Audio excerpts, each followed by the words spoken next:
yesterday when it was announced and thinking that it might not be like the most popular webinar to attend or a topic that everyone's going to be interested in. But in reality, I think I was reminded this morning of how important this particular topic is, because I had a law firm guy that was heading a law firm went out yesterday and interviewed with another law firm that was interested in merging with him. And he went out on this long interview. And then this morning I saw that he'd sent this very long page and a half thank you letter type thing, which actually ended up talking himself out of any potential job that he could have had with a firm that was very interested in hiring his firm or merging with his firm. But thank you letters are something that a lot of people do and they don't do. There's times when you should do them, but in the majority of cases when people do these, they actually end up destroying their odds of getting a position. So I'm going to go into some of the reasons for that today and why you should and shouldn't do them. But more than just talking about thank you letters. So if you learn how to do this, you could actually get you a lot more jobs than you would otherwise get. A lot of what I'm going to cover today will be like the dynamics of interviewing with firms, the things that you should and should not say. That applies to cover letters. And then it could also, by watching this, it can make you very effective compared to other people in the market that you're competing with. And this particular webinar is something that will help you learn a lot of skills. And some of the skills I'm going to teach you are very important. When the average attorney goes out to interview, I don't know what the exact statistic is, but it's something like when you have from the time you get a screening interview to the time you actually get an offer, people tend to convert those at the rate of about 1 to 10. So about 10% or to 20%. So it's somewhere in that neighborhood of what an interview, when you get an interview, will convert into an offer. One thing that I can promise you today is I will teach you a lot of what I do when I coach my own candidates, because when I coach my own candidates, I not only do I interview them and figure out the best way to present them to firms and make the right arguments, but once they do get interviews, in terms of the people that get jobs, when I get them their first interview to the last interview, I tend to average around 80%. So 80% of my candidates that get interviews ultimately get offers. Now, that's not to say that there's variations in different markets. So sometimes on larger markets, it may be less than that. It may be four out of 10, something along those lines, where there's a lot more competition. And then smaller markets, it could even be 90% where there's not a lot of competition. So that's some of the stuff I'm going to teach you about today. I think that you will learn an awful lot, and thank you letters are just kind of something that I'm talking about that is more of like a background to the dynamic that you need to follow when you're interviewing. And then when I'm done with the presentation, this is a live webinar. So when it's complete, I will answer questions about any questions you have about this topic, anything else. I think we had some really good questions last week webinar, and they were not just about the topical matter, which was people seem to be very interested in, which is why attorneys get divorces. But this topic is actually pretty interesting as well. So if you take notes during the webinar and then have questions about this or anything else at the end, then we'll get to those as well. And we'll take a quick break after this, during this presentation, and then we will come back for questions. When attorneys go out on interviews, a lot of people do ask about whether they should send thank you letters. It's a fairly common question that I get. A lot of times they'll ask right after the interview. And in almost all cases, I will tell people no, that you shouldn't write thank you letters. And sometimes even without speaking with me, people will go and write thank you letters. And typically when that happens, it does them a lot more harm than good. The more I've been in this business and the longer I've been in it, the more I've become convinced that sending a thank you letter is not necessarily the best idea. And I used to, at the beginning of my career, think it was a good idea. But the longer I've seen this done and the more people I've seen basically take themselves out of getting jobs by sending thank you letters, the more I'm against it. And I'll teach you the right times, methods, and things of doing thank you letters in this webinar. But in general, you should always err on the side of caution of not doing thank you letters unless some of the things I'm going to talk to you about today seem to make them worthwhile or okay. And when you get a thank you, when you're writing a thank you letter, one of the ways you need to think about it is, what would you think if you went out on a first date with someone and they sent you a thank you letter after the first date? I remember when I was in college, there was this woman that I liked that went to Northwestern, and I was at school at the University of Chicago and went out on a date with her and thought it was a very cool thing to write her a letter thanking her for the date and how much I liked her. And instead of taking that the right way, she showed it to her friends. They thought that was funny. Who's ever gotten a typewritten letter after a date and destroyed that potential relationship with that person that I really liked just because I just came on way too strong, I'm sure my letter talked about how much I liked her and how much fun we would have together and stuff, but just took away all the mystery right away and wasn't an appropriate thing.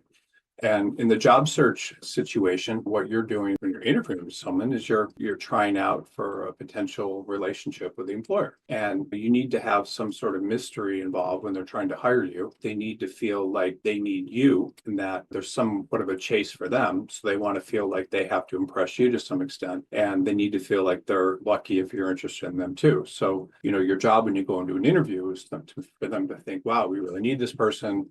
What can we do to get this person? And you need to leave them with that impression, like you would just be really good and they need to get you, as opposed to a thank you letter, which may take away some of that need for them to feel like they're chasing you. People like things that are more difficult to get. People like things that are expensive over things that are inexpensive. People like things that seem to have a lot of value. And so that can help as well. So I'm going to talk to you about the pros of doing thank you letters, as well as some of the drawbacks and why generally there's going to be a lot more drawbacks than that. So the rationale for a thank you letter. People that go out on interviews will often think that it's a good idea and that the advantages of doing so outweigh the cons of doing so. And the reasons are that it can show that they're interested in the job, which is obviously a good reason for writing a thank you letter. And that can be one reason. The other could be showing that they're appreciative of the opportunity and they have class. The third would be that it can help them stand out for the crowd and more likely get hired. And then the fourth would be that it just restates your case about why you want to work there and the reasons for working there. Thank you letters do show you have an interest in the job. If you go to the interview and you're nice to the people you're speaking with and you shake hands with them and tell them you're very interested in the job, then they're going to know that. And if you apply to the firm in the first place, they're going to assume that you're interested in the job. And so you have to just realize that after you've gone to an interview, you've applied to the firm, you've spoken with them, you've told them you're interested, and hopefully you're able to tell them that during the interview. That's really all you need to do. You don't need to go back and tell them that you're interested again if you want. So it's almost the same thing with a first or second date. If you went on a date with someone and then they sent you a thank you letter, you might think it was a little odd, and you'd probably think that you'd already closed the deal and the person's interested in you, or you might think it's a good idea in some respects and others. And what I'm saying here today is you don't want to play mind games or anything, but what I'm suggesting is you don't want to show all your cards early on in the interview process by sending a thank you letter all the time. And if you show your cards too early, they're going to often think that they don't have a lot of options, and the employer wants to feel like you're someone that's in demand in the market. And if they feel that way, they're going to view you more favorably. Just a couple of asides, like when I'm dealing with law firms and finding people for them. Law firms always want to feel that they're finding someone that is very hard to get in the market. They want to feel like you're in demand. They want to feel like you're someone that has other options and that you'll choose them. They want to feel like that you're bringing a lot more to the table than they're paying. And people want to feel excited. If you send a thank you letter, sometimes you can detract from that. And so you need to think about that a little bit. Is this the type of, what would you think if you received a letter from someone after the interview? Now, I will say, and this is something that's important, is anytime you go on an interview, you need to really convince the person that that's the exact type of job that you want, that you've been looking for, but you don't always need to do that in the thank you letter. Thank you letters can also show that you're appreciative of the opportunity and people believe that it's just the right thing to do. They may talk up by your grandmother, who knows, but I don't always agree with this. There's just misguided views about sending these. And honestly, it's people will do things like write things on expensive stationery and think that this is a normal thing, but it's not necessarily. Many times people just won't view them in the right way. Again, I believe that most of what we would say in a thank you note after an interview, you can communicate appropriately in the interview itself. And you're going to come across as the person that you are in the interview. You don't need to show class or anything by sending a thank you letter. And in most cases, your whatever you want to convey in terms of your classiness or personality can come through in the interviews as well. And then a lot of people also believe that if they send these letters, that they're going to stand out from the crowd and more likely to be hired. But the biggest thing to understand is that pretty much after you walk out of the interview, a lot of these decisions have already been made. So I'm going to tell you a little bit right now about the decision-making process and why these letters most of the time aren't going to help you stand out or do anything. And this process I'm talking to you about is just what I've noticed over 25 years, what actually happens inside of law firms once they interview people. So the first thing is that the partner that is interviewing you will generally get your resume from the recruiting coordinator, HR. They'll send it in an email or they'll print it up and send it around to them. The partner will take a look at your resume and decide whether or not you look like you have the background for what they need. They'll typically make that decision within about 5 seconds. They're just going to be looking at your employment history, where you're working, your experience, and if it looks like a match for them in terms of the type of person they want to hire, they will just say they want to interview. This all takes very little amount of time. They might look at your resume for 30 seconds, but they're really not going to spend a lot of time doing it. I look at resumes all day long, and I can look at a resume in most cases in less than 5 seconds and know exactly how workable that person is. And law firms are the same thing. Then when you go to the interview, the partner is going to make up their mind about whether or not they like you very quickly. Most people make decisions about people within about 5 seconds, and they'll have your resume as well. So they will meet you, they will look at you, and they will literally reach conclusions about you very quickly. Now, it may not be 5 seconds, it might be 10 seconds, but that's just how people are wired. Most people will take a look at someone, and 30% of the people will like you, 30% of the people won't care, and 30% of the people may just dislike you for whatever reason. It's just how people operate. There's lots of studies on this, but honestly, the second people meet you, most of the time they've made up their mind, and not always. I mean, you can certainly do a lot in the interview, but right away, it's difficult. It's difficult to stress this. They're going to make decisions about you very quickly, and that's unfair. That means that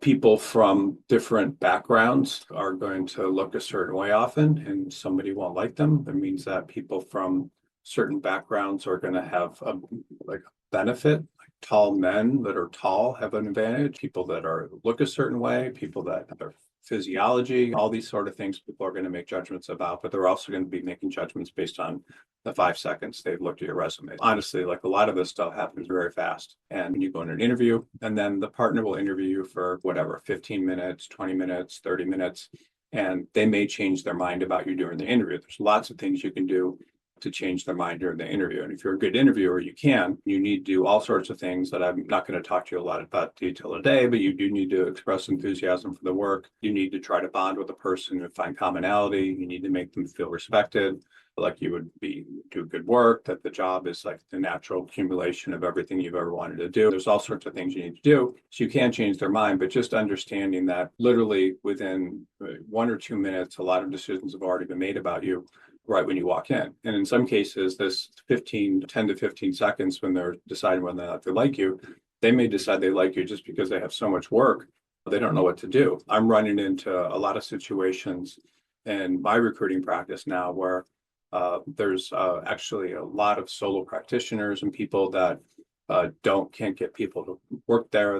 They post ads on LinkedIn and Indeed and Walk Crossing and things, and they're not getting enough applications. And so when they look at someone, instead of deciding they don't like them in 10 to 15 seconds, like a large law firm might be, they're more likely to want to like the person and convince themselves because in some cases, they've been looking for people for over a year. And then after you do an interview, then the partner will fill out an evaluation of you. It's usually online. They'll just rank you in a bunch of different things, and that'll go to the recruiting coordinator.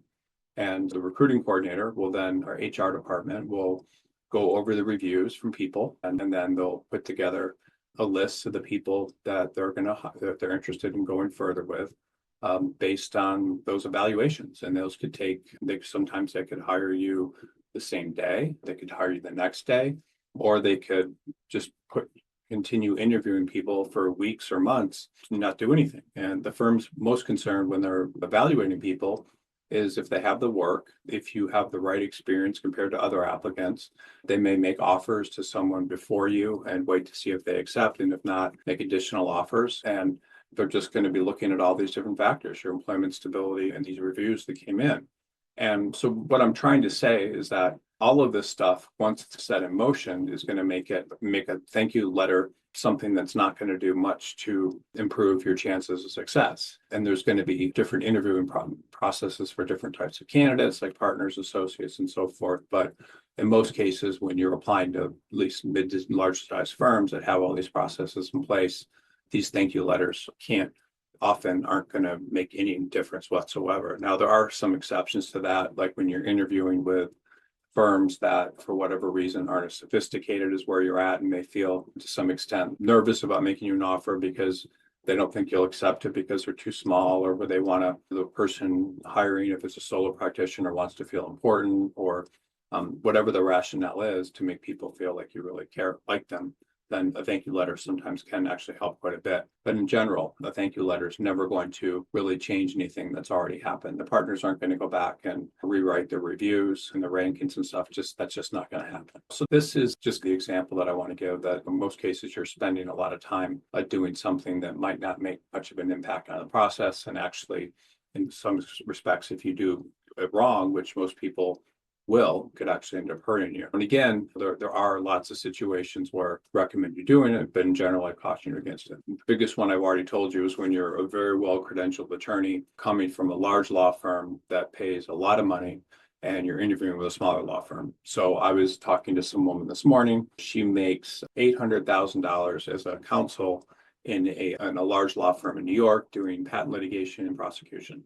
And there are no positions for attorneys with 20 plus years of experience interviewing that are positions for seeking. There are no positions in New York right now where law firms are seeking someone with 20 years of experience with patent prosecution and patent litigation experience. So what I did for her is I created a market, and I approached the small firms doing that type of work. And those small law firms can only afford to pay someone like her probably between $200,000 and $300,000 a year, which is more than half, less than half of what she's making. So any firm that's interviewing her is obviously very worried that she's never going to accept an offer there, that she thinks she's too good for them, and so forth.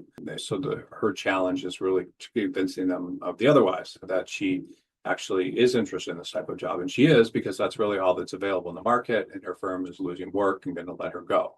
In this particular situation, it actually could benefit her, because this law firm is going to be very nervous that she's going to be interested in them, or even open to what they have. So there's an interesting example that I want to bring to your attention. And it's actually a very good example, because it shows you how the best credentialed attorneys are able to do like incredible things regardless of the size firm they're working at. When I was in law school, there was a small law firm and from a small market in Alabama. It wasn't a small town, but it was like maybe the fifth or sixth largest city in Alabama. They came to interview at my law school, and there were some very well-credentialed attorneys there that had gone to Ivy League law schools and so forth that you wouldn't expect in that market, but it was a very small firm. It was less than 10 attorneys. And they were they came to our school, and they were interviewing at University of Virginia for the only people that were on the law review and had done really well. And they were marketing themselves as a lifestyle firm. And people signed up to talk to them because of the qualifications of the attorneys and the kind of work that they did. I showed up to this interview at the wrong time, about 2 hours early, and I lived about a half hour from campus, and where they were interviewing people, I just decided to sit outside the interview room before my interview. And the firm was interviewing all these people that came before me for 20 minutes each. And so I watched about 6 separate people go in and interview. And these were people that had done very well already. They got interviews with major firms and were well along the way with that. But I could actually hear each interview occurring, and I heard the same pitch from each attorney that went in. They talked about how they didn't want to practice in a large law firm. They said that money wasn't important. They wanted to work in a collegial atmosphere around other people that were nice and getting along. And it was actually amazing to me, because each of these students were some of the most competitive people that I knew. They had the best grades. They were interviewing with major law firms. And what I realized is that I realized it later in more detail, but I realized that each of them was just making this stuff up about what they wanted, because one of them, I think, had gone to work at Latham & Watkins, and I think he's a partner now. Another had gone to work at Sullivan Cromwell, and they're Skadden Arps. And so these were really the kind of places that they were interested in. But they were going in and literally trying to close this job that would pay probably 1/3 of what other things paid, and just doing the absolute best they could. And that's how they did everything, with their grades, with interviews. And so what I learned is that these students were just very good at making things up and selling themselves. And when I realized if I'd sat there the whole day, I would have heard the same thing over and over again. And I don't know how this firm possibly could have sorted through all this, because everyone seemed to be very genuine. And realized that right then that what these people were doing is just very smart. They were just trying to get the job. What if something else fell through? And so there's here in this particular case, if someone really did want to get a job with this firm, I think that some sort of follow-up, if they really wanted to close it with a note and maybe making them sound a little more convincing, would have been smart, because this law firm is going to be very suspicious that someone who's lived in large cities their entire life and is going to get offers from firms paying 3 times as much is really going to want to go there. And the only way you can really do that many times is to write a thank you note and to make them feel like this is something that you really want. It's interesting and with college admissions. So a lot of college admissions right now is done based on what are called yield rates. And so what that means is daughter just got into the University of Chicago, like early decision, I guess. So she has to go there.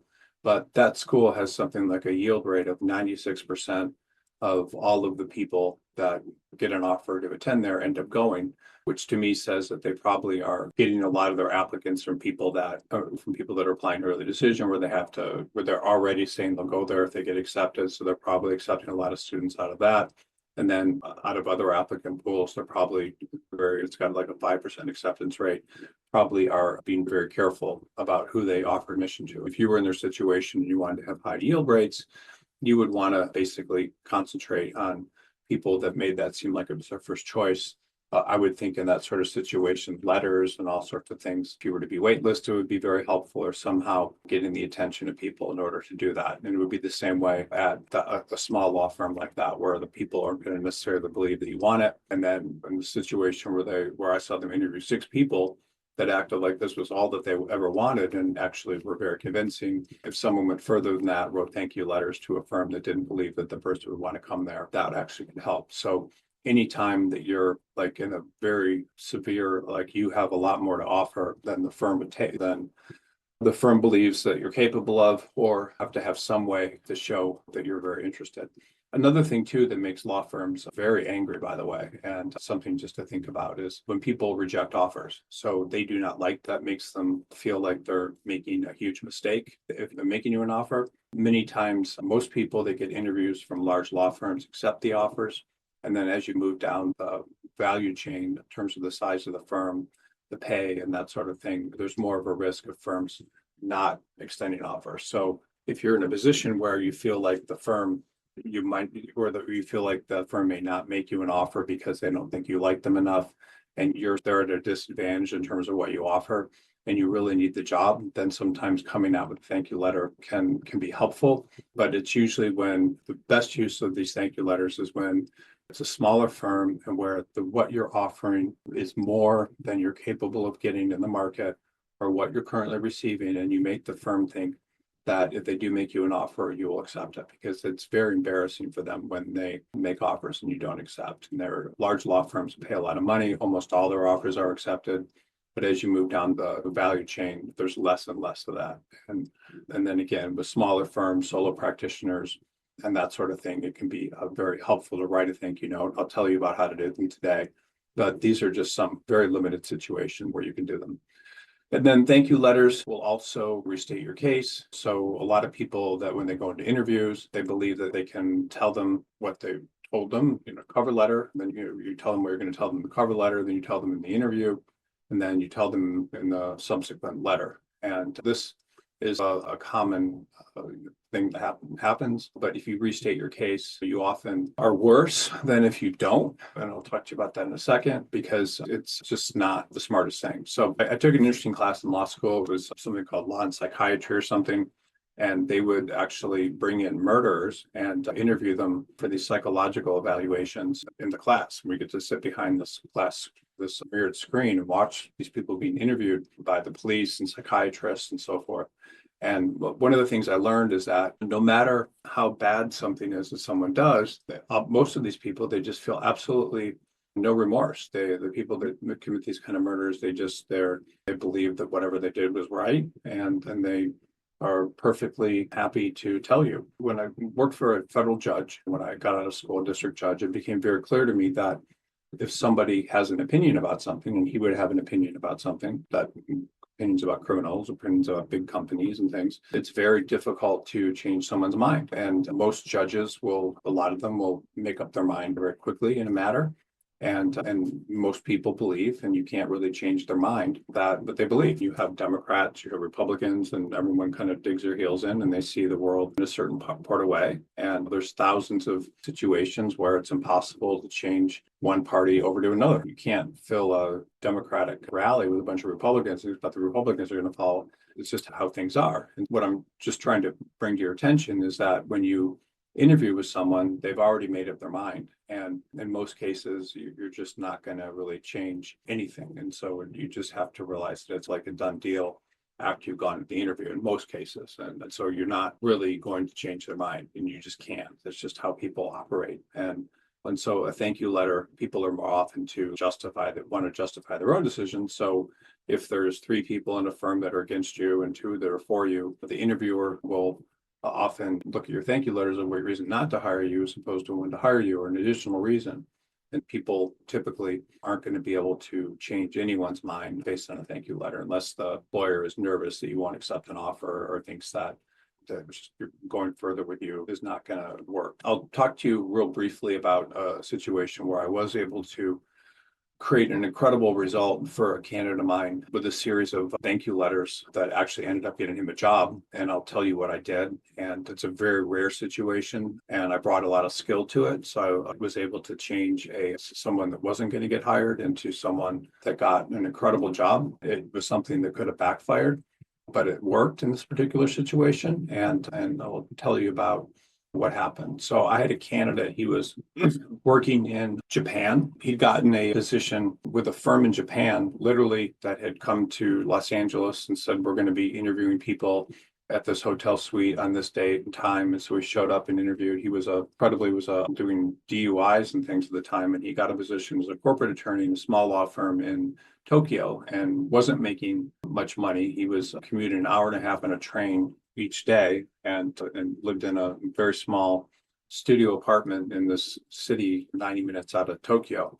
And he was really in bad shape because he wasn't making any money. He needed to get a job in the United States. He was working, I don't know, just not in a good position where he was at. And the market was not right for him to return. I was marketing him as a corporate attorney, but again, he didn't have the best corporate background, but I was at a time when there was lots of demand for anyone to do anything related to corporate work in the United States, and especially in California where he was licensed. I was able to get him a lot of interviews, several California, because of his corporate experience, just a rare point in history. But after all of these interviews, he just did horribly on each one of them. He didn't connect with people. He didn't have self-confidence. He had this handshake that was kind of like a sponge. And so after several months of working with him and getting him interviews and him exhausting all of his money traveling here to do these interviews, looked like his job search was doomed. And one thing that I did for my candidates back then, and I still do, is I just give it everything I possibly can to get that person a job. I will apply to every possible firm I can for them. I will do everything I can to prepare them for interviews. I will try to address any things the firms don't like and try to convince those into offers and extra interviews. But this particular person, like, I had run the course. I had no other place to send him, nothing else I could do. And all the firms that he interviewed with a lot of them were very mean. They're like, just don't ever send us anything like that again. So he continued to contact me and ask me for my help. And I kept trying to find new places for him. But at that point, the market was starting to go poorly. It was after there was a huge demand for corporate attorneys in the late 1990s and then until about November of 2000. And then the market just collapsed. So he had not only the market collapsed, but he had basically exhausted all of the places that he could apply. I knew a partner at a good sized law firm in Los Angeles. He told me that he was traveling to Tokyo for some sort of business thing. And I thought, wouldn't it be great to arrange a meeting with this partner? And when he was there, to see if maybe this person was also the hiring partner of the firm, if maybe there was some way to set something up. So I was just anything that I possibly could do. I was trying to get him interviews, and this is one person I knew that was going to be in Tokyo. So I thought that was smart. I got the partner to meet with him. I don't know if they met in Tokyo, but it took him a 3-hour train ride to get there. And then after the interview, the partner liked him and decided that he wanted to bring him back. He could bring him back to interview in the United States within a few weeks. but he'd bring him back to interview within the next couple of weeks in Los Angeles. And so I prepped the attorney the best I could for the interviews. He scheduled like a half day, I think a full day actually of interviews. And I'd spent a lot of time. I think I met with him for a couple of hours before his interview to tell him the things I'd recommended he would do in the interviews, how he would approach it. But I learned on a Friday evening that this wasn't probably going to work out, that there were a lot of doubts about him, that there were people that didn't like him. And I learned this on a Friday evening. He was scheduled to get on a flight back to Tokyo on Sunday morning. So I learned that things weren't going to work out on Friday evening. I called my candidate on Saturday morning at 7 a.m. and I told him to come to my office because this was his absolute last chance to get a position. And even though they were almost like all going to say no, I wanted to do everything I could to reposition him so he would get a job if it was even possible. But I knew it was just absolutely his last chance. I spent the entire day working with him. He got to my office at probably 8:30.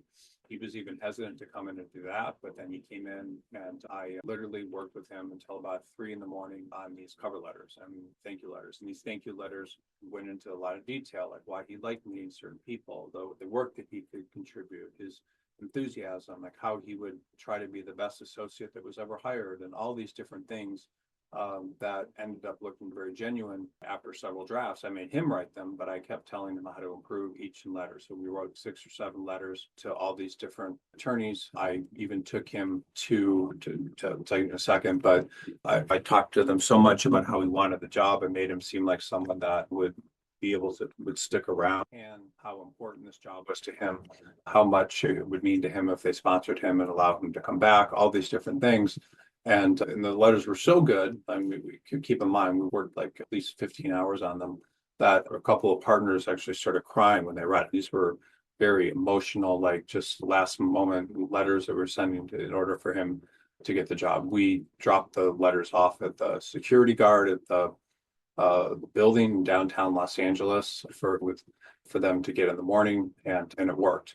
And there's not a lot of situations like that that I've done in my career, but in this particular situation, just doing everything you could at the last minute to convey an incredible amount of enthusiasm for something and make people connect with him maybe in ways that he hadn't been able to do because the social skills and things when he was interviewing. So this particular thing worked. And so this is an example where they can work. It was a risk. It's not something that you can always do, but in his particular situation, I tried to create these letters that may have communicated in writing what he wasn't skilled enough to do in person, and it worked. So this is just an example of a cover letter working, but just the main things to leave you with is anytime a firm doubts you might want to come work there, then they're a good idea. And anytime that there's just your only possible shot can be a good idea, but in general, they're not going to work. So here's the reasons you should not write thank you letters. If you write thank you letters, it's often going to make it appear like you don't have any other options. People want to hire people that they believe are in demand. If you write thank you letters, it's also going to give you an opportunity to do something wrong, and I'll tell you what people do wrong. It's also potentially can polarize people against you, which I'll talk about that. Sometimes they can make you appear dishonest or even disingenuous, and they may make it appear like you don't have anything better to do. So why does it make you appear like you don't have any other options? The fact is that probably in terms of if you want to know the percentage of people that write thank you letters, I would estimate that it's less than 5%. So the people that are getting your thank you letters, that also means that they probably got jobs without writing thank you letters as well. So it doesn't appear normal. And so the first question when people get a thank you letter, and they may ask themselves, like, why is this person writing me a thank you letter? What are their motives? Is their job in jeopardy? Are they in a rush to get a job? Is this person desperate for a job?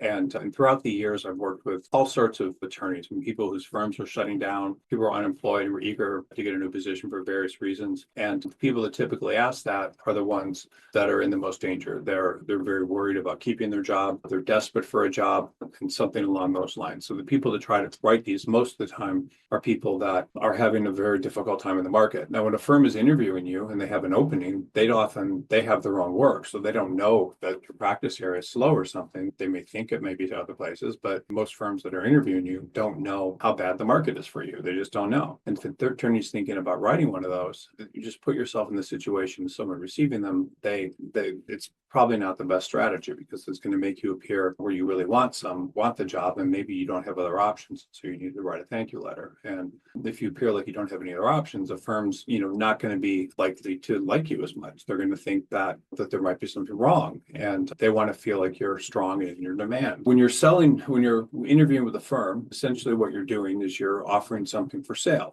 and they want to feel like they're getting a bargain, that they're going to get something that other people want, and that they're special, that you want them. And if they don't feel that way, then they're going to be less likely to be interested in you. People always want to hire people that seem in demand, that aren't desperate for a job, and that really want to work there, but at the same time have other options, because that doesn't make people feel good if they're like the only person that has something for you. So if you don't appear like you're in demand, then the firm will think maybe there's something wrong with them. They're interviewing people that aren't in demand, and they don't want to feel that way. I don't know, you're saying losers are the right idea, but they definitely want to feel like you're in demand. If you don't make that, if a cover letter takes away from that, that can hurt you. And law firms often don't like that. It's usually the people that aren't the strongest candidates that are writing these thank you letters. And that's just one of the main things. And it's usually the attorneys that don't necessarily have the best chance of getting the job there that are writing thank you letters. But the biggest thing that I think really hurts people is thank you letters give you like so many opportunities to screw up. And again, I had this case this morning where this guy with his own law firm was trying to move his firm into another law firm. And he got up this morning and wrote this like very long 2,000-word thank you letter type of thing that basically talked himself right out of the job. He said all sorts of things that he shouldn't have said about reasons that things potentially couldn't work out, but thanked them. And instead of taking things to the next step, his letter actually ended up closing the opportunity. And this is something that most people do when they write thank you letters. They do something wrong in the thank you letter. They don't even realize the mistake they're making, and that can hurt them. One of the most common things people do is they will make typos, they will misspell things, sometimes they'll misspell someone's name that they interview with. Sometimes they'll put in an address in the thank you letter that is an address of a firm where they moved. All sorts of things happen. And a lot of times I've heard people have interviewed at several firms have mixed up people. It's just all very common. And I would say that about 50% of people that write thank you letters are making some sort of mistake in the actual letter after the interview. So that's just such a risk, unless you're very careful about proofreading and names and things. And then you odds are you might make a mistake. And when you make these mistakes, they're often fatal. They'll show a lack of detail. They'll do all sorts of things that turn firms off. So you could be in a position of potentially getting a job, and then you write a thank you letter, and then you don't get the job, like happened to the guy I was dealing with this morning. It was very common. They'll also give people that interviewed you or unsure about you that may not want to hire someone else or just may be unsure. They'll give them ammunition. They'll look for anything. If they have a typo, they'll look for that. If they didn't like the way you said something, they'll look for that. So they'll actually use the thank you letters ammunition against you, as opposed to something that can help you. Most people, when they write these thank you letters, makes all sorts of errors, and that can hurt you. And you may not even be aware you're making the errors. You may sometimes people do things like they'll write a very similar thank you letter to every person they interviewed with. And those people will compare notes and realize that you're writing the same thank you letter to everyone. I mean, there's so many things can happen with these thank you letters. And the other thing people do sometimes is they'll write a thank you letter out by hand. And there's all sorts of studies that show that we make conclusions about people based on their handwriting. Certain people's handwriting is very tight and proper. Others is very loopy and sloppy, like mine. Some of it is the size is too small, whatever. But people can read your handwriting and they can reach conclusions about whether or not they like you based on that. There's also studies on it. So this can be a thing that even your handwriting or where your signature looks can hurt you. And then people can look at the stationery used, and if you're sending things through the mail, is it too nice? Is it too over the top with your name printed on the top? I mean, I don't know. They can reach conclusions if you based on that. So the quality of the stationery can say something about you. Maybe some people like that, others won't. There's all sorts of things that can happen. People are looking at your stationery. They're looking at the type of font you use. They're looking at your handwriting. All these different things that could potentially give people something against you. I know this sounds crazy, but it's just you have to think about it that anytime you're doing something, you're either giving people reasons to not like you. Sometimes I've seen people fax thank you letters from their work work computer, their work computers that have they're coming from the firm, or sending thank you letters from other work email address. I've seen this a lot, which is absolutely crazy. Like, why would you want a potential future employer to see you're sending them a thank you letter from your work email address, which is something people do a lot. All these things that are just not worth the risk. Just the style of your thank you letter, like how you're sending it, everything that you're doing. And you could say something like in a thank you letter, as a patent attorney, I really like this firm because it fits in my goals, looking at the opportunity of getting litigation experience in addition to doing prosecution at your firm. Like something like this would be a very common statement that someone might make in a thank you letter. But when they make a mistake like this, they may be saying that they want to get litigation experience as well as doing patent prosecution. And maybe the firm doesn't really have any IP litigation at the moment or doesn't have a lot of it. And so the person may not get that type of experience. So if they're not going to get what they're looking for, then they may have unwittingly made a mistake. Why would you hire someone that wants to do two types of work when we only have one? And this is something that you might just not even catch and may not get a job of that. So you'll talk about some sort of work you want to do when the firm doesn't have that kind of work or much of it. And so they're going to think, we can't give this person that sort of work. Why should we hire them?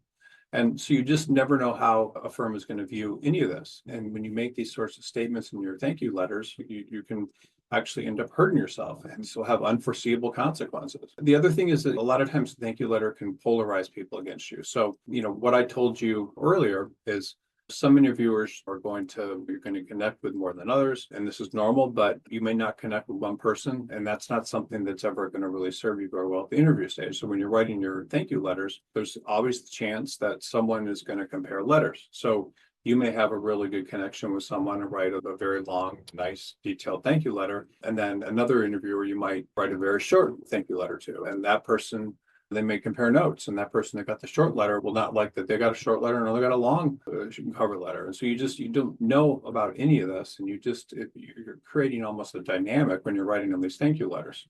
It's not always the smartest thing to do. So sometimes people will write thank you letters only to the most powerful partner that they interviewed with or whatever. But all these things that can go wrong. That's one of the reasons that I avoid them. Yeah, the length of your one person to the other, the stylistic errors, just all this different sort of stuff that can happen with a thank you letter. And then a lot of times these letters can make you appear dishonest or disingenuous. People will say things that just sound over the top. It's the most interesting conversation I've had in a long while, or reaffirm my belief that, this is really what I want. And these often don't sound honest. They sound just canned, and people may not like that. And in this case, I don't think it always works the best. People will add language that's too flowery. They just will know that you're blowing smoke, and they will not like that. You can also be understated, but that's another whole point. Like, how is that going to be viewed as opposed to other things? And then the other one is just, it can make it look like you don't really have much better to do. Most attorneys want to hire people that are busy, and that's just how it works. If you're receiving these thank you letters, a lot of times the firms may think that you don't have anything better to do. And sometimes people will even send these from the firm's postage meter, and that'll be caught. And these are things I'm bringing up are reasons and things that people have done that have ended up hurting them. They've sent thank you letters to the wrong people. They haven't sent thank you letters to everyone. They sent different types of thank you letters. They've sent them from work. They've all these different things that can hurt you. And it's just, you want to appear busy, and you need to make the law firms think that, and make them feel like they're chasing you. Covered quite a bit with these thank you letters, but the main point I just want to bring up, and then we'll end this and go to questions, is that when you're writing thank you letters, there's just so many things can possibly go wrong. There's so many mistakes that people make. People will often go in and they'll talk about like their needs and how the firm meets their needs, and law firms won't like that. The law firms want to think that you'll do what they need. You'll make yourself seem committed to only doing one type of work, and the law firm will want you to do other types of work. You'll try to tell them all these things that your resume is already telling them, and all these things can go wrong. And so in general, I recommend not using them, especially when you're interviewing like at a good sized firm and there's a lot of applicants for the same position. You could send a letter and do something wrong, and so that can hurt you. So you never know who's going to read these letters. You don't know how they're going to be received, and because of that, you should be quite careful about what you're doing at the thank you letter stage. When we go to the questions, I'll also do probably a little bit of a presentation about what employers are looking for when they're interviewing you, and then I'll send it around to everyone after this call as well. again, law firm interviews, there's a lot of things going on in the process. You can lose everything. You have to be careful when you do send letters, and only in certain situations. And in almost all cases, I recommend not doing it. It's more of a risk than it's worth, and generally not the best idea. I hired a woman once that I actually did write thank you letters, but I hired her. She had been at a large law firm when I made her an offer to work for me, and I had a small law firm. I had one for many years, up until only a couple of years ago, because it handled all the different matters for my companies. And so she interviewed and sent a very nice thank you letter, like on like a kind of a card you would buy at a grocery store, convenience store, a thank you letter on that, and then after had worked for me for a couple of years and left, she sent another thank you letter. And I thought that was very nice. And that was in my situation. So it's not like it's something you shouldn't do. And from my standpoint, having a small law firm, I was flattered by it. But in general, I don't think they're the best idea. Okay, so I will go to questions right now. Thank you everyone for watching this. I don't know that there's a lot of people watching this. This is not a topic that I thought would get a ton of interest, just because it's not like the most normal topic where you're going to learn the most. But I think that just pull up a document here to start this. I think one of the biggest things to learn is that there's just much more that can go wrong with a thank you letter. So why would you put yourself in a situation where something like that could kind of work against you? Okay, so let me go to the questions, and I will, oops, give me 1 second here. I'm sure I'm sharing the right screen. Yeah, so questions are like probably my favorite part of the week. So I will answer as many questions as anyone has. And I think we'll have quite a bit of time today to get through all of these questions and that you have. And so you should feel free to ask any questions you have about anything related to your career. I'm happy to answer them. And especially if anyone has any questions about looking for jobs and what you've been doing or what's been working or what hasn't been working, interviews and that sort of thing, those would be helpful questions. Okay, so given the risk that a thank you letter might be taken in an unintended way, would it be wise to have a mentor or recruiter review it before sending? Yes. So when I'm working with candidates, I always, if they want to send a thank you letter, I always ask to see it. In most cases, I will recommend a thank you letter where the person with a law firm may feel that the person wouldn't be interested in them without the thank you letter. Or in some cases, there are law firms that can't pay the salaries that other places in the market pay and that sort of thing. Having shown enthusiasm in that sort of way can actually be helpful in some cases. Let me just share something here that's interesting, and this is the document I told everyone that I would send around, I'll send around to everyone after the, after the meeting. I'll send around this PDF. Give me 1 second, I'm pulling it up. And this little presentation I'm going to do right now, I think will be quite helpful. Let me just see for people. Okay, so thank you letters are about hiring, and they're about like what is important to get you hired in a law firm. Like what do you need to do in order to get hired? So a thank you letter is part of that. Like what can I do to get a position? How do I need to show myself to the firm? How do I need to appear? All that sort of thing. So this is an interview preparation guide. This is something that before any interview, I send out to BCG candidates, and then we'll review it on interview prep calls. And this is one of the things that I use to get my candidates to 8 out of 10 interviews leading to an offer, as opposed to, if they were to do it on their own, like 1 out of 10 interviews. So the first part of this just talks about basically your job is to go in and convince people that you will work as hard as you can, you'll do whatever they want, and that you will follow authority and be very easy to work with. There's an article attached to this called The Message of Garcia in Your Career. That's one of my blog articles that talks all about this and in a lot of detail. But essentially what it says is when someone's interviewing you, they want to hire you. The only thing that they want to know is, are you going to just work as hard as you possibly can for them? Are you going to follow instructions? Are you going to teach yourself things? Are you just going to basically be someone that's essentially a soldier? And a soldier is someone that goes out and does whatever is asked of them and doesn't question authority. And then you have generals, and generals are the ones that will be giving orders and questioning authority and deciding how things are done. But a soldier, your only job is to be someone that's on their side, that will work hard, that will accept what is given to you, and essentially be the best possible worker. That's all people are looking for. And so this is important to read just how that works. But that's basically what you need to do. So you need to basically go in and show people that you're a soldier.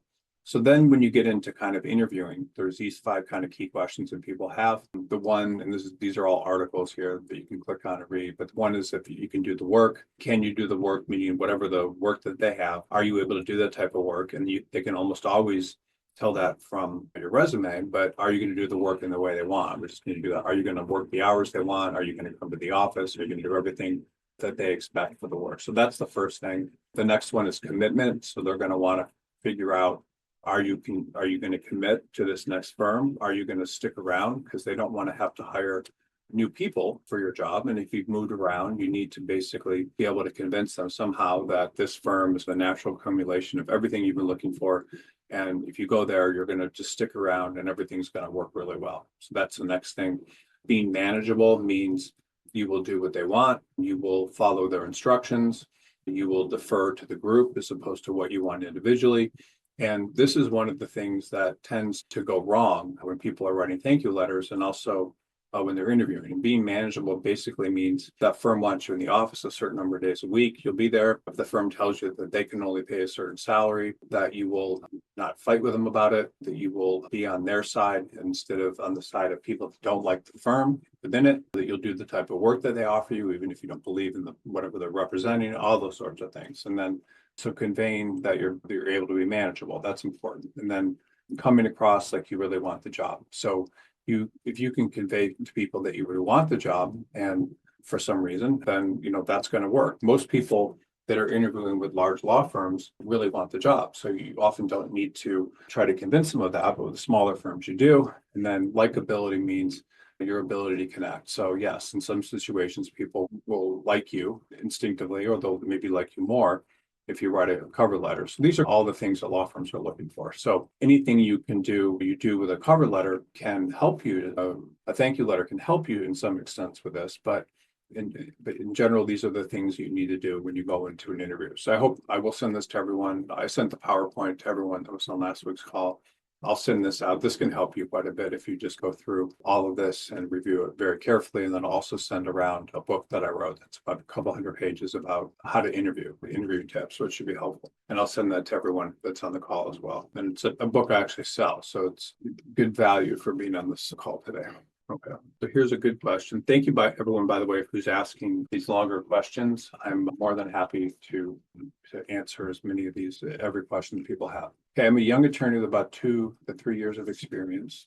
I have felt limited by my time in law firms and decided to start my own practice in labor and employment law. I'm confident that my services are competitive or superior to large law firms I worked at, and I can afford to charge lower rate because I do not have overhead. However, my home setup is substantially better than any setup I ever had at a law firm. I'm outgoing enough to get clients, confident in my abilities, have a track record of very significant wins. I'm capable of doing both litigation and consultation. Right now, I'm looking to build my book of business by doing labor and employment consultations for smaller employers. I've already secured an engagement and performed consultations for a large franchise in the other area of the state. Several local businesses I've approached indicated interest in my services. Let's see, good one here, sorry. I have what I need to run my business. How can I get more clients?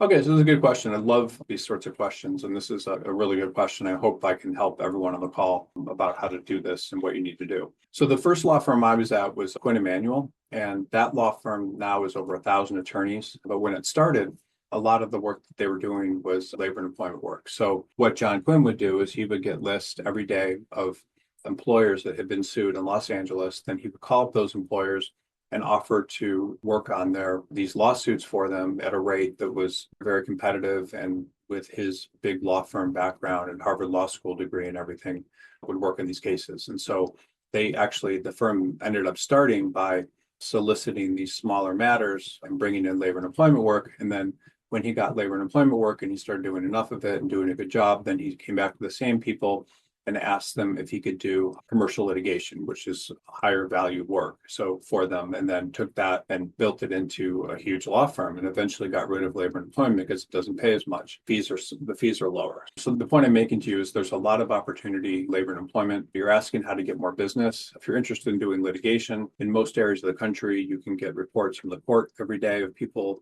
and businesses that have been sued. And so then you would go and you would cold call those businesses and tell them you could handle their matters and you have all the experience, and then hopefully get some cases that way, which is actually not that difficult to do.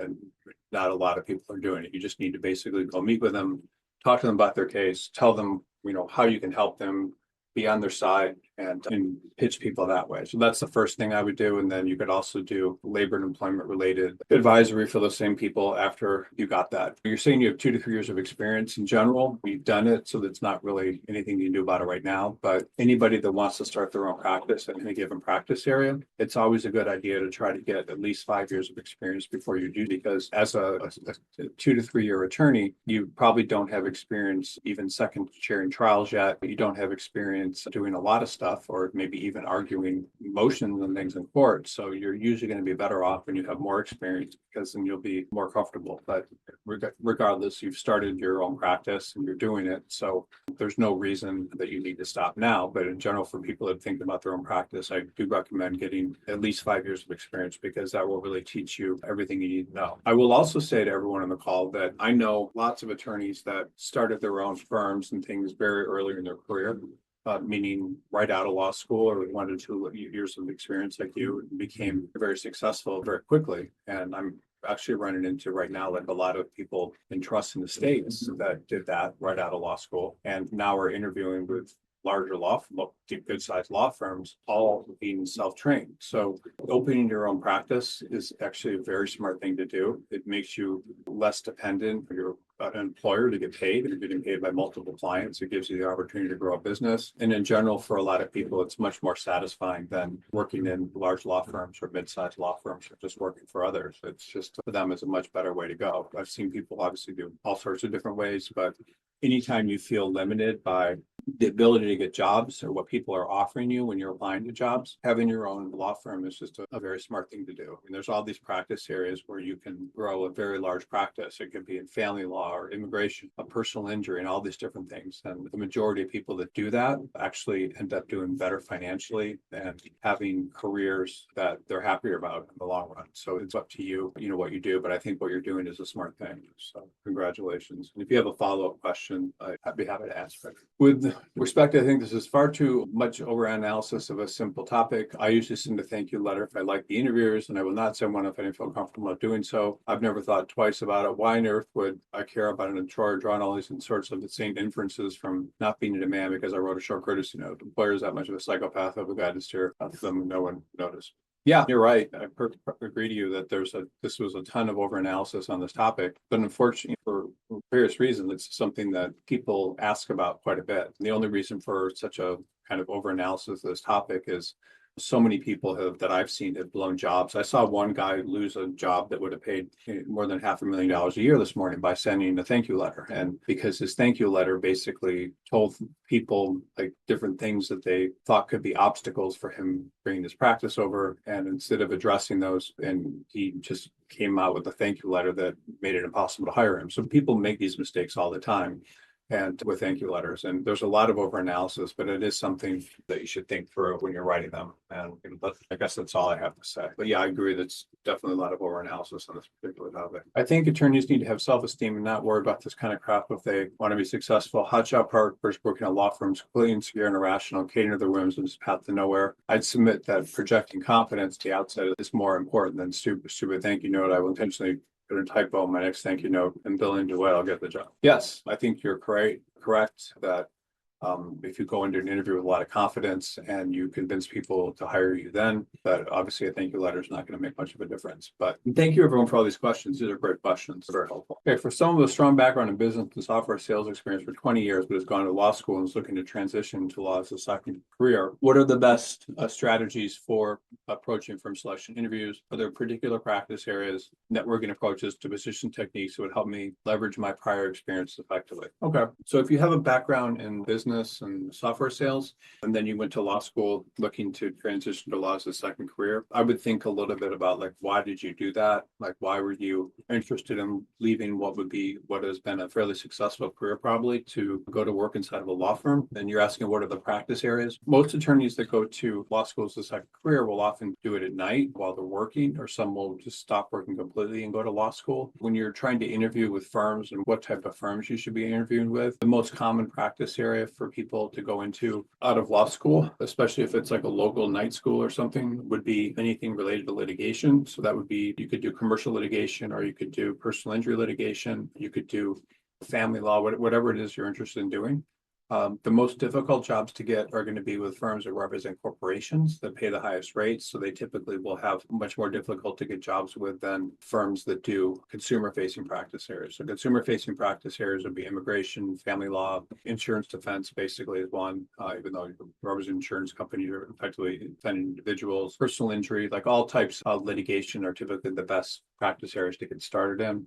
If you're doing this as a second career, there's a prejudice in the legal field against people with too much experience. So the most marketable people are typically people with 1 to 6 or 7 years of experience out of law school. That discrimination is not necessarily based on your age, but it can be. So if you are starting practicing law at the age of 45, you're going to be competing against people that are in their mid-20s, meaning you're going to be expected to work as hard and all these different things. So typically the best path for someone that is doing this as a second career is often to go into a consumer facing practice area and then start your own practice. You'd work for a family law attorney and then start your own family law practice, or trust in the states, start your own practice. But you certainly could try to work in different size firms if you wanted to.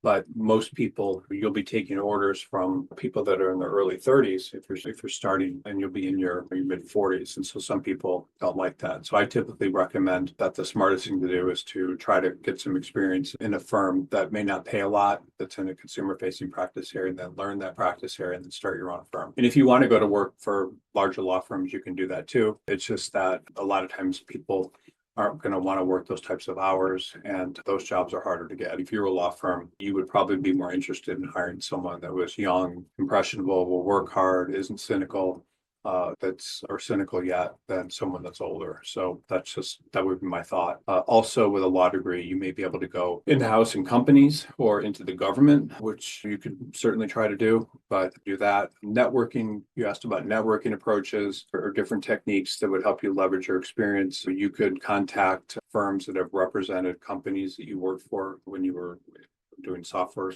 sales or whatever business. You could certainly try to network with people from your law school. In general, though, the easiest way to find a job is just going to be to go online, and you can certainly apply to jobs online, but apply to firms that don't have openings, whatever market you're in, whatever size market that you're in. You can always go and find firms that do that type of work. And this is something that I'll do a quick share here. I do this like on every call, but I'll just kind of show you like some ways to find positions. So just give me 1 second. I'll show it. Okay. So if you were, say you were doing, just give you an example of practice area. Oops. So if you wanted to do, say you were interested in doing trust and estates, so you could certainly go to Indeed, LinkedIn and stuff and search for jobs. But if you wanted to do that type of work, the easiest thing you could do would be to go and just research all these firms. You can find in Google, there's going to be pages of them that do trust and estates law, and then contact them saying you'd be interested in doing it. And then you would also go and you could look at all these Google listings of all these different places that do this type of work. So literally, if you were in Albany, New York, and you want to do the type of work, you would have probably 100 different places that you could apply, and just tell them that you're interested in potentially working for them doing trust and estates. Let's see this guy, law office of Vlad Portnoy. So you could apply to him, and then you would just do this for pretty much every person that you found. You would apply to him, telling him you would be interested in working for him. And this, by the way, works. You will have, if you were interested in trust and estates, you would just put together a cover letter saying you wanted to, and then you would contact Vlad and tell him that you'd like the opportunity to work with him. And so there's hundreds of places anyone can apply to. This is going to go work much faster and give you probably much better results than if you're just trying to look for jobs online and things like that, or you're trying to network. Trying to apply into firms that way is going to be much smarter for you than just do anything else. And this is what everyone should do. Everyone that's looking for a job, you should just, very simply, you should go online, research firms and attorneys in your practice area that do that, and then apply to them. Another question you brought up, and I just want to talk to everyone about this. If you're unsure about your practice area and that sort of thing, how do you approach that? There's two types of practice areas. There's transactional practice areas, and there's litigation related practice areas. So what does that mean? So people that do transactional practice areas typically are good at math and science. So, that people that do litigation are typically good at English, and you just grab English, history, etc. So some people gravitate towards things where there's writing and analysis. Other people gravitate towards things like math and science. When you're trying to choose what practice area to go into, you would want to decide which one makes the most sense to you. So if transactional could be things like real estate, corporate, a lot of people are patent prosecution. Some people are more comfortable doing that than people are doing personal injury litigation, personal injury, commercial litigation, things like that. So you have to generally want to go into a practice area that matches what comes naturally to you. And most people know if they're naturally inclined to math and science or they're naturally inclined to things like English and history. So whatever you're naturally inclined to do would be the practice area that you want to do. Some people think about litigation, they get very excited. Some people think about transactional practice areas and they get very excited. So you need to decide what type of practice area it gets you most interested, what gets you excited, and one of these should. So if they don't, then I don't know. But okay, if you don't send a thank you letter, could it be interpreted as arrogance or lack of interest in the position? Smaller firms and niche practice areas where hiring is more personal, wouldn't a follow-up make me seem thus engaged? Yes. So smaller firms without a lot of people trying to work there are much better places to send thank you letters.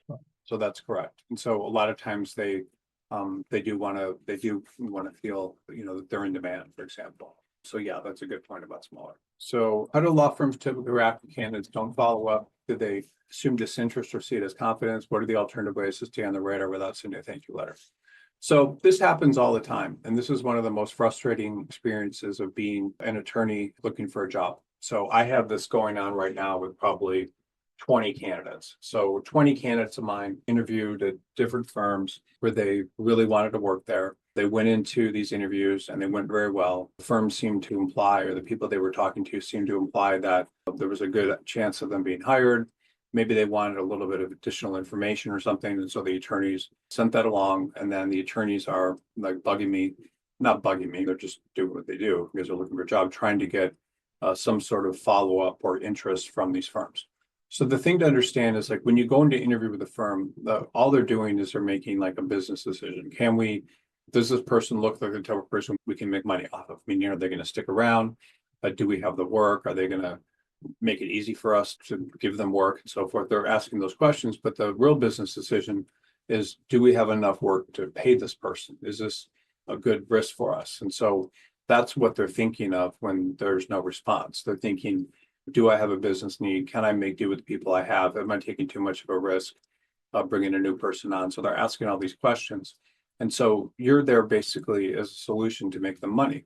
And so if they feel like they can make money off you, then they're going to hire you, but they're not always in a situation to do that. So I have one candidate right now that I thought was going to get an offer yesterday. And then I called the firm, and the guy that runs the firm was like, oh, I just rented this expensive office space. I'm trying to furnish this office really nicely. I just hired a paralegal and I'm paying her more than I should. And now he's a little bit on the fence about whether or not to hire this woman. And he had good interviews with her. He knows that she's interested in the job, and so he made that point. I called up and made that point to him, but he's not going to make a decision until he's in a place financially where he feels like he can afford to bring on a new person and where it makes business sense for him. Law firms are just making business decisions a lot of the time, and you can't control with a thank you letter what those business decisions are. They're just going to make the business decision to hire you if the revenue that they believe they can bring from bringing you in exceeds whatever costs you're going to have. And so you have to look like you're going to be someone that's going to be profitable. So I had another candidate this week where they were discussing, it was a patent attorney in looking at firms in Cincinnati, and the firm in Cincinnati that was talking to him about, yes, we can make you profitable for us within the first month. It was literally how they were talking. So they were saying to him, like, you're just like a business proposition because you can sit down and do this work.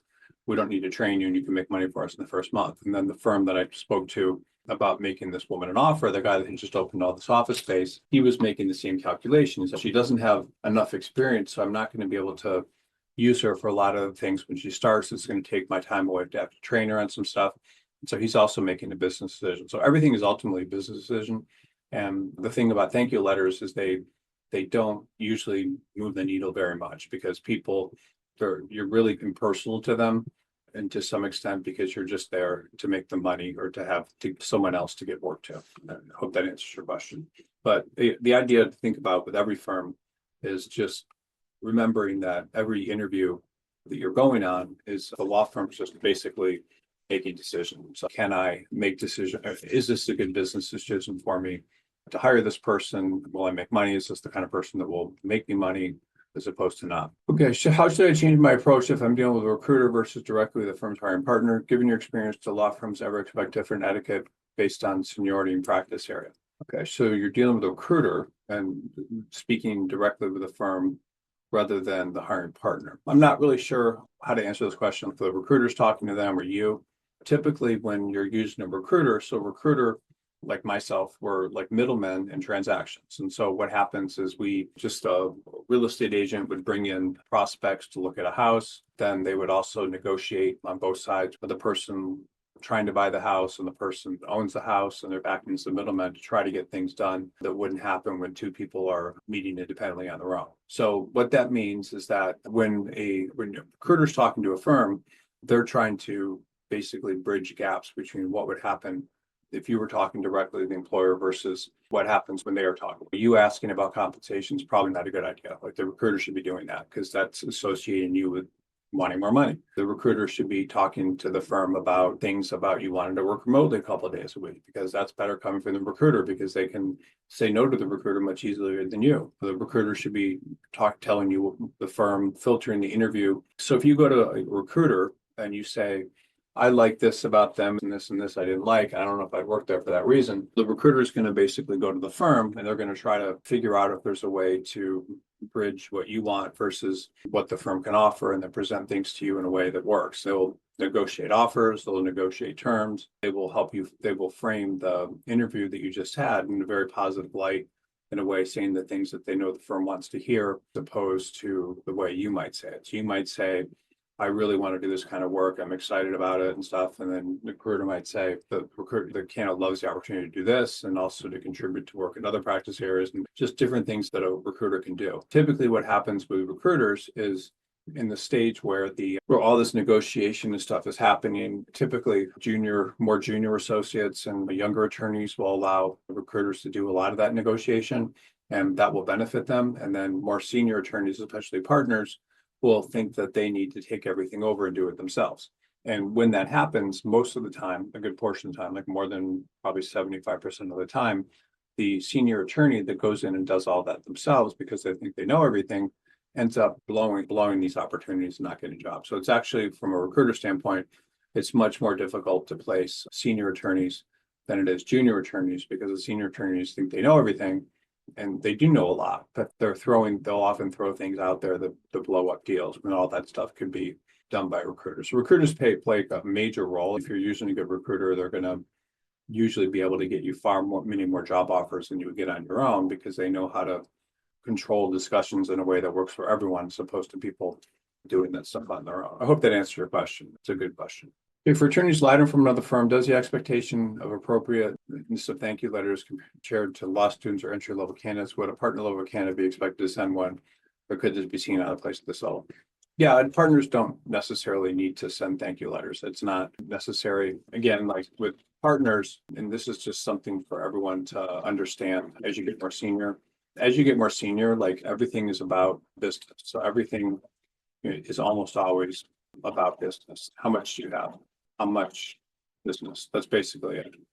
Business. I mean, I hate to say it, but when law firms are looking at partners, that's really what they're most concerned about. You have a book of business, they will pay you a certain amount of money to work there. You will give them a percentage of your business to pay for overhead and everything like that. And that's really what they're looking for. I mean, they're looking for cultural fit and other things, but it's essentially business. And if you don't have business, then they're looking for your ability to do that type of work. But typically the questions that they're going to ask about partners are all going to be evaluated mainly based on if they like you, that's great. Would your business go in there? How much can they get away with? How little can they end up paying you for all their support and stuff that they provide? And they're just businesses. When you're partnering with business, essentially what you're doing, you're getting paid a certain percentage of it, in exchange for X level of support, etc. So if you have $1 million, so let's say you have 5 million in business, law firm pays you, let's say that's pretty high, but 1.5 billion, and then other 3.5 to the firm. So This is just a crude example. So all that's really going on when a partner's place, I'm not trying to be so basic, this is far beyond cover letters, is the law firm's looking at the business you have as a real business. Then there's some sort of equation that's going to come out in the negotiations about how much you're going to get if you bring in this amount and how much the firm's going to get. That's really what's going on. It's basically, you have business, you're shopping your business to firms for the best deal. The best deal could be quality of associates, all this sort of stuff, quality of associates, brand, practice areas, whatever, whatever the firm can do.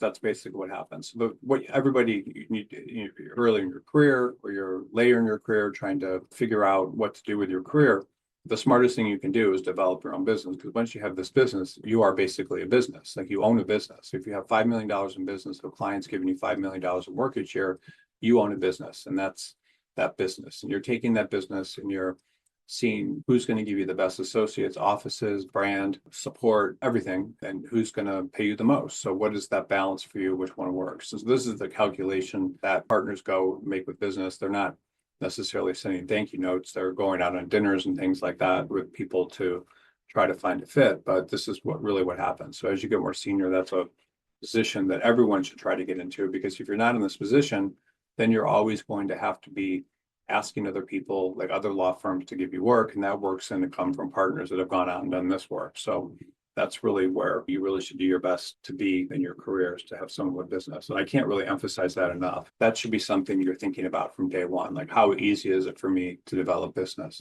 I'm working with a woman right now that wants to develop her own business, and she's moving to Chicago from a pretty small market in North Carolina. And I got her a position with a firm that does like litigation, and it's a small firm, a couple of attorneys, does litigation and real estate transactional work. And I told her that even though, she's not that enthusiastic about this particular opportunity, or as she should or could be, that learning how to do real estate law is actually a really good niche for her to get into. And she prefers transactional related work, because getting into real estate law is going to give her the ability to develop clients, because there's always developers and real estate entrepreneurs and things that need clients. So making that conscious decision to do that early in her career will enable her to probably develop more business than she would ever have the opportunity to do otherwise in another practice area. So this should always be something going on in the back of everyone's mind. It's like, how do I develop business? What is the right practice area? Where can I get trained? And I've given this example several times today. The first one was for the person getting out of law school after 20 years of doing something else. Go someplace where you feel like you can develop a business. You can, in different practice areas, you can develop business very quickly. I remember I was looking at some office space in Malibu where I work, and there was a guy, I was trying to look at his space because it was really nice space. It was in like an old courthouse, and he was a guy that had graduated from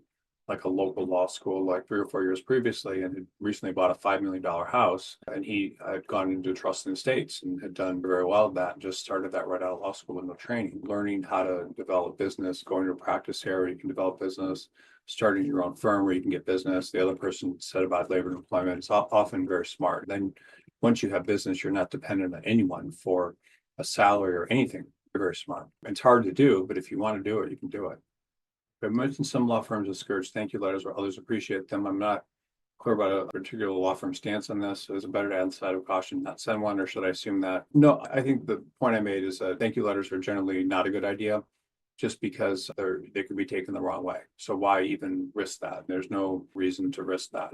They're making decisions on business decisions. Why would you do something that potentially couldn't work? And that's basically it. You could say something that just doesn't rub people or say in the wrong way. So I just don't recommend them in general. Okay, for candidates of multiple rounds of interviews, should we send a thank you note after each round, or is it best to reserve for final interviews? If we do send multiple thank you notes, how can we make each one distinct and meaningful without coming across as redundant? No, I don't think you need to send thank you notes after each round of interviews or even the final interview. If you do want to send thank you notes, typically what you would do is you would try to connect. You can connect some sort of something personal that happened in a conversation, and maybe reiterate that, or your respect and interest in doing the kind of work they have, something along those lines, if you want to send those. But I don't think you need to send multiple thank you notes. Again, like less than 5% of attorneys send them, and then the 5 5% that do, probably half of them mess them up. So I just don't think the thank you notes are always the best idea, just because there's so many things that go wrong when you send them. You could be talking about how you're eager to go there because you want to do a certain type of work, and maybe they don't have a lot of that work, or you make some sort of mistake, or you just don't know. You don't know things can go wrong. One of the best ways of sending thank you notes sometimes that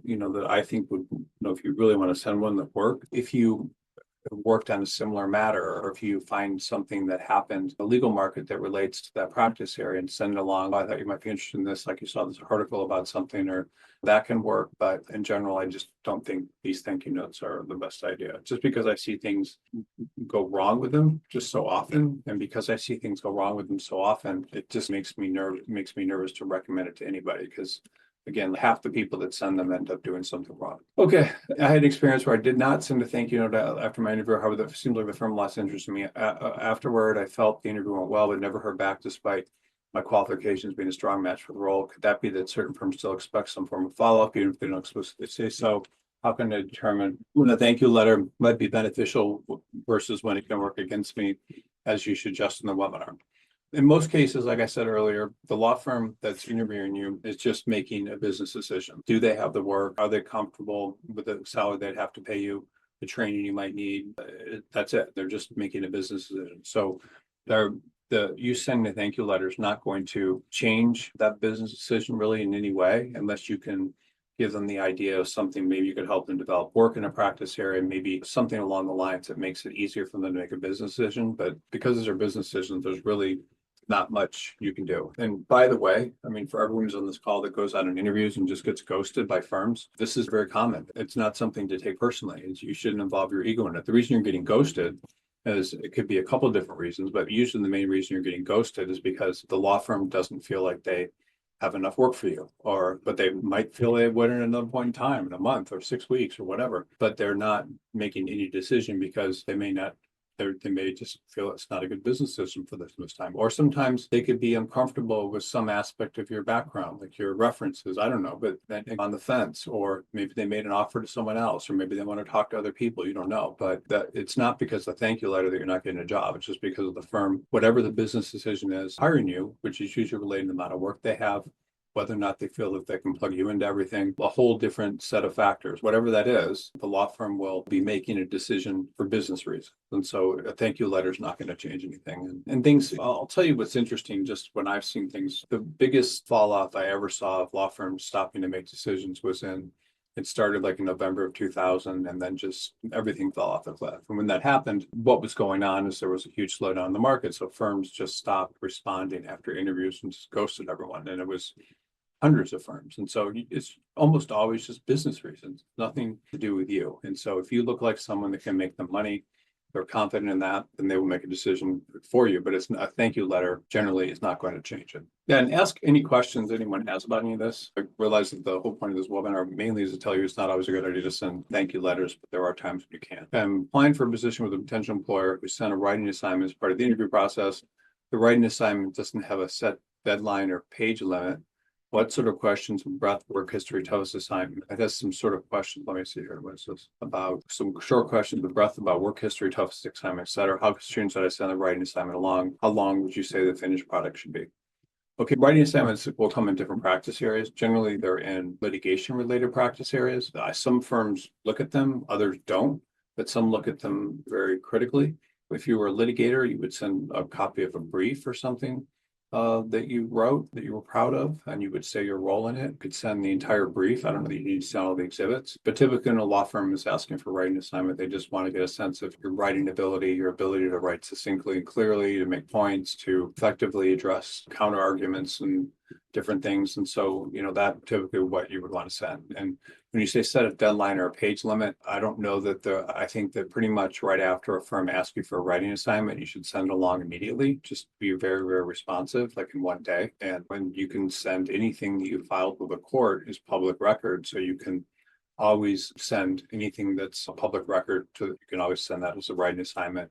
It could be in another practice area, or like for a client, a memo or something that you wrote that you were proud of, and then you would take out the client's name, things out of that. But typically, send your writing sample along as quickly as possible. And then you should send it pretty quickly, and you can say what the product is.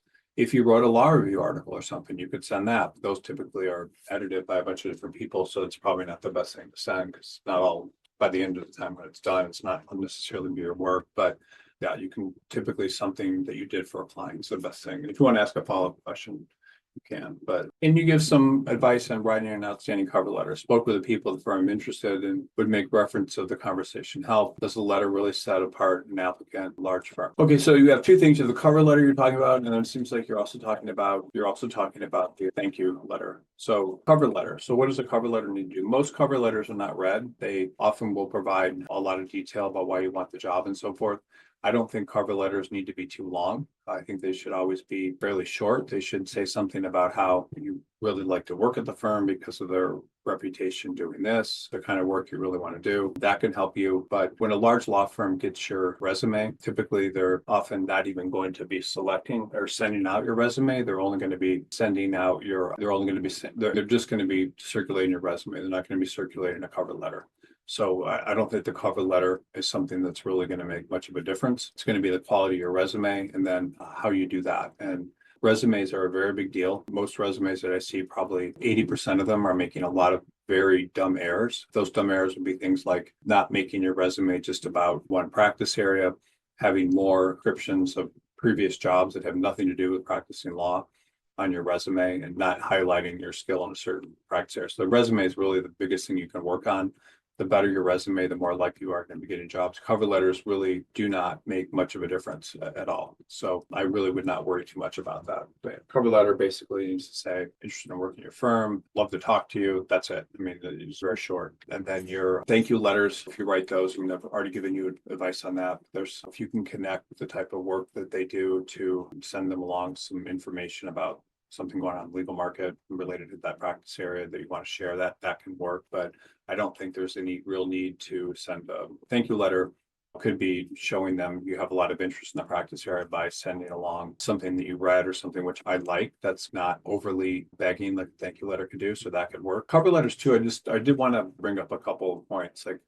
So when I represent candidates, I do send cover letters for them as part of the package. And what's nice about working with a recruiter is a recruiter will go in and they'll find aspects of your background that may appeal to the firm. They will also talk about your reasons for looking for a new position. So it could be there's not enough work where you're at, you're trying to move to a firm that does more of the kind of work you do, you want to get more sophisticated work, all these different things that you might not be able to highlight on your own. So some of those things that I brought up, like why you're looking for a firm, you can't always say in your cover letter, and you should be ready to talk about it in interviews. But that's what I do as a recruiter. I always try to position the person in a way where they're the most logical person to hire. And to be the most logical person to hire, you need to make them look like the person's trying to move up or move to some place that's a better use of their skills. And if you could do that in your cover letter, it'd be great. But most people have to do that in interviews because you don't really want to write that stuff in a cover letter yourself.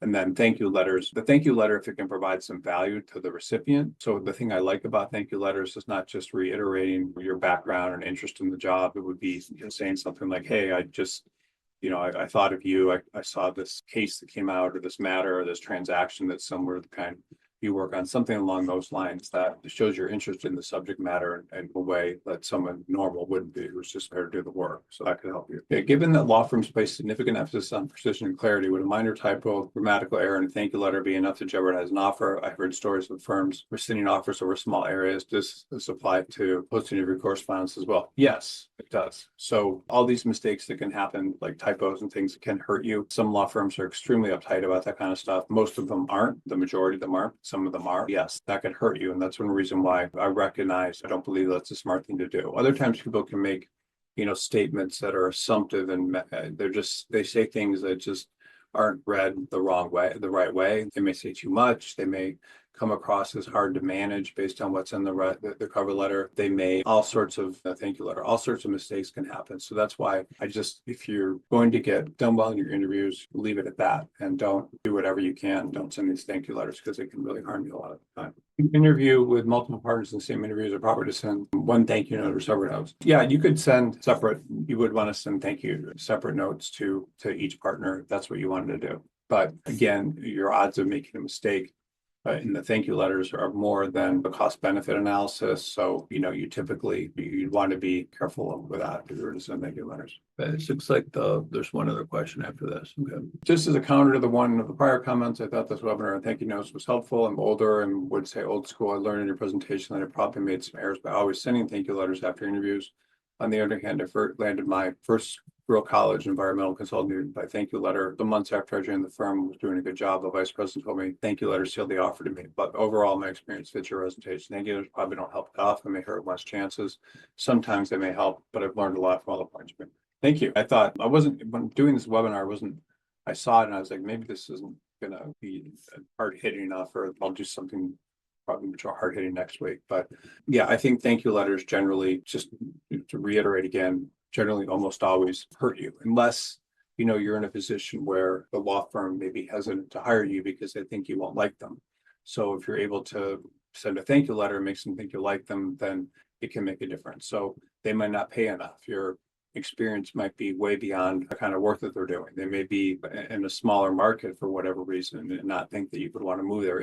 Anything that when any reason when they would have to doubt your enthusiasm and where you're offering more than they're giving, then they can be a good thing to do. But in most cases, they're not. I guess I'll try to answer this one. This is, I think, the last question I'll answer. Can you state again, what are the situations for which you advise not to send a thank you letter? Can you be more specific about the mistakes in the cover letter for the person who blew off the job that you mentioned? Okay, the job that I mentioned was that when there was the person blew off the job, what did they do wrong? They responded to arguments or to hesitations from him hiring him or hiring his firm. They made assumptions about how the interview went that should not have been made. They were too collegial with the person who received it, from making them seem like equals. So I'm just writing these down.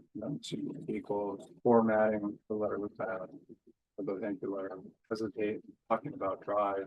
Okay, so this person that made these mistakes. So yesterday there was a candidate of mine that was interviewing in a law firm in California in Orange County. And this person has an office for their firm currently in Los Angeles and then Silicon Valley. And so they're trying to merge this firm with two offices into a firm with an office in Orange County. So Orange County is about an hour and a half drive from Los Angeles. So they got there to the firm, and the firm had some hesitations about how would we integrate our current firm into your firm, the people and the different employees you have in different locations.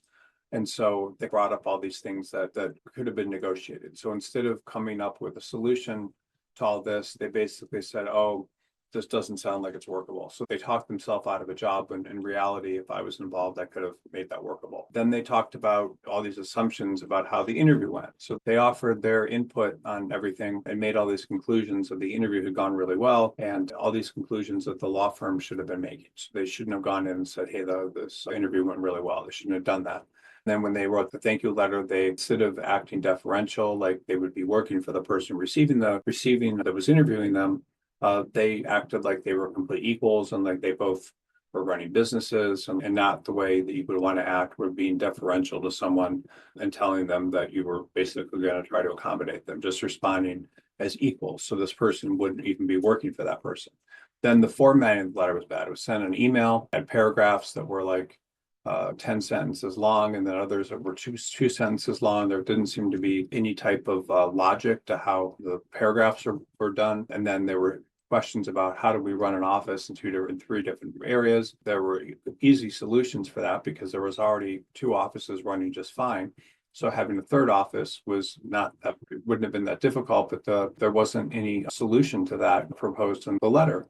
And then there was another section of the letter that talked about how bad the drive was to get there. So all these different things just basically talk the person out of a job. So if a firm has hesitations, you don't come back to them and say, hey, those are right. Come back to them and say how that's workable. And had I was advising this person, I wouldn't have told them to do any of this. So they made all these multiple mistakes that essentially prevented them from getting a job paying $500,000 a year. So, these are the kind of mistakes. Now, this is not something that the person did intentionally.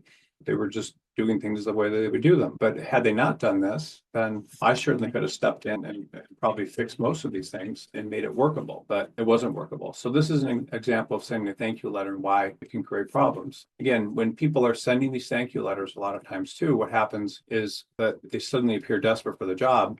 And that doesn't make them look good either. And so again, these are most situations I advise against it, most of the time for junior attorneys. I don't think it's always a good idea. For senior attorneys, I don't think it's always a good idea. It's only really a good idea in most cases. And this is my belief, is that you send thank you letters when the firm would be hesitant to hire you because they think that you might think you're too good for them or not accept an offer for whatever reason. And if you do it in that situation, then it's much likely to go farther than not, because they will feel, if you went to a top 10 law school and you're 3 years out of law school and everybody in the firm went to local law schools, they're going to feel like you're not going to want to work there because of the quality of the type of attorneys that are working there. And so if you make them feel like you really want to work there, instead of feeling like you blow them off, it makes them feel like you really want them. So a lot of times talk to law firms, they're very scared of making offers to people frankly, from firms that are paying a lot more or doing more important work. They're frightened about making those sort of offers because they don't believe they're going to be accepted. So if you can send a thank you letter in those sorts of situations, that can help you. And if you do want to send thank you letters, my advice would be you can send them, but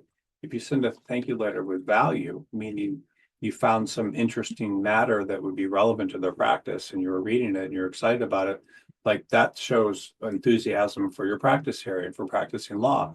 But just sending a thank you letter saying, hey, I really enjoyed talking to you and learning about your Frisbee hobby or whatever, typically isn't going to go as far. It's just going to make you look a little bit, it's not helping them, but helping them make better business decisions, giving them useful information and something that could help their business, and showing your commitment to a practice area and why you're in that can help you as well. So in general, I recommend not doing it just because of all the mistakes people make. People make typos, people assume things, people don't give they make arguments that make the firm against them. They just do all sorts of things that end up making it much more difficult for them to get jobs, and they make mistakes. And that's my experience. And again, it's not always the case, but that's how I think about it. All right. Thank you everyone for being on this webinar. I hope this was helpful to people. I don't know that, that there's a lot more to say about this topic. I tend to like to do much harder hitting topics than this, but I think that there's been some observations that from this person above that sending these thank you letters probably wasn't a good idea. And it's just something I would be very careful about if you do it. And if you really do feel like you need to send thank you letters, then just think about it from the firm's point of view. How does this person advance my business requirements, or business needs? So how does this person advance my business needs? What does that mean? Hard worker, make things easier for me, have my back, etc. If you can tell people that somehow you're of interest in subject matter, if you can give people the belief that a thank you letter, that you're a very hard worker, that this is the kind of thing that you love to do, you love to throw yourself into it, I'm happy to do whatever kind of work you need, that sort of thing. The person feels like you have their back, like you're going to support them, and then you have a real interest in the subject matter, etc. Then that's going to help you as well. If you do want to do that, how does this person advance my business needs, help me get more work, that sort of thing. So that's about it. I don't know that there's really that much more to talk about with these thank you letters, but yeah, just try to see it through this lens of how is this person going to advance my business needs? Are they going to work really hard for me? Are they going to make me a priority? Are they going to do the things that I ask them to do without questioning me? Are they going to have my back and be on my side as opposed to the side of other people in the firm that may be against me? Are they going to be like someone that does that? Are they very interested in the subject matter? Because if you're interested in the subject matter, then you're probably going to do a good job. Are they going to help me get more work? Meaning, are they going to do things? Are they going to do really good work for my clients? Are they going to whatever? They're going to support me? And these are the main things. So people are hiring the people for business reasons because they're going to make them money, because they're going to be on their side and make them feel supported. And when people feel like they're supported, then then that's good. Most attorneys and law firms are under attack by other partners, by people trying to steal their clients, by outside firms stealing their clients, by people trying, I don't know, all sorts of things can happen. So people really want people behind them that they feel are going to support them, whether it's a solo practitioner or someone you would be working for. And ultimately, they're going to hire the person that makes them money and fulfills their business needs and does it in a way that makes it easier for them. So that's how you just need to think about every interview, like, how am I advancing this person's business needs?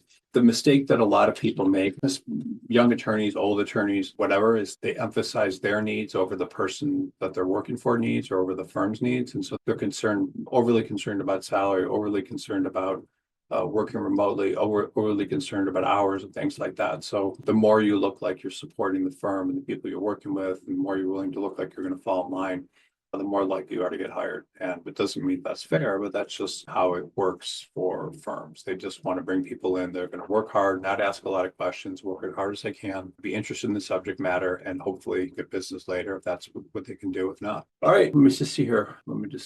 Person will another writing sample question. I'll just answer that real quickly. Okay. Oh. I have a writing sample that went to court. It was successful. Court ruled our way, yet it did have some typos. Is it okay to retype it, correct, and give the correct citation of the court file? Yeah, you can fix the typos and then just send the version that wasn't submitted, and then send a version that wasn't submitted to the court. That's perfectly fine.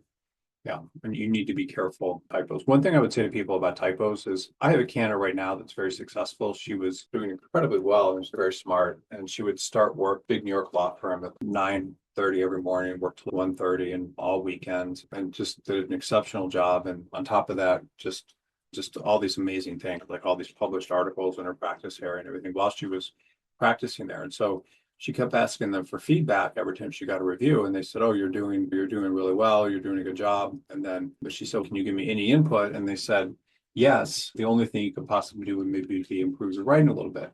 So she thought about, do I need to take a course? What do I need to do? Because this person's always done very well. I'm just 98th percentile in the LSATs, like perfect grades at an Ivy League school, like before law school. Did incredibly well in law school, but suddenly someone was on law review. You have to be able to write that, and suddenly she gets this one piece of criticism. So she decides that she's going to take a year off and go do a federal clerkship because she'll get to work directly with a judge and improve her writing, which I don't think was a good career decision because she's giving up, $300,000 a year job for something that doesn't pay anywhere near as much. But she did that. And I don't think for writing anymore, like with ChatGPT and all these editing softwares, that people should really have any worries about their writing, because you can always proofread things and check it, and you don't need to submit things to anyone that has errors in it. When I was a young attorney and people used to have me write memos, if you had a typo in anything you wrote, it would be like a horrible thing. And back then there wasn't any type of automated software that can check your writing. So I don't think anyone really should have any problems with writing samples and things at this particular point in time, when there's plenty of things that can help you make that stuff perfect. Same thing with thank you letters. If you run a thank you letter, also run it through software, proofread everything. It just has to be perfect. And the whole logic, by the way, like a lot of times young attorneys don't understand why not having any errors and stuff is so important. The idea is that if you're making typos and different errors in a written document, you're asking someone to accept your legal analysis about something. And if your presentation is flawed, like with typos and all these things, then the thought is that your logic and everything you're concluding and asking people to believe is flawed too. So that's one of the reasons. And in large law firms that work on different matters, they have outside counsel and stuff that is reviewing their work, and the stuff is flawed, but the outside counsel sees that, then it makes the company look weak. So all this stuff about producing really high quality work is really a big thing, and you have to be able to do it. And these days with all this editing software and so forth, there's not really any excuse for. All right, thanks everyone. And I'll come back next week with hopefully a much more interesting topic. I'm glad that people found this interesting. And then I'll also send a copy of everyone the interview guide, as well as a book about interviewing as well. When I get off the call, send it this week or early next week. Thank you.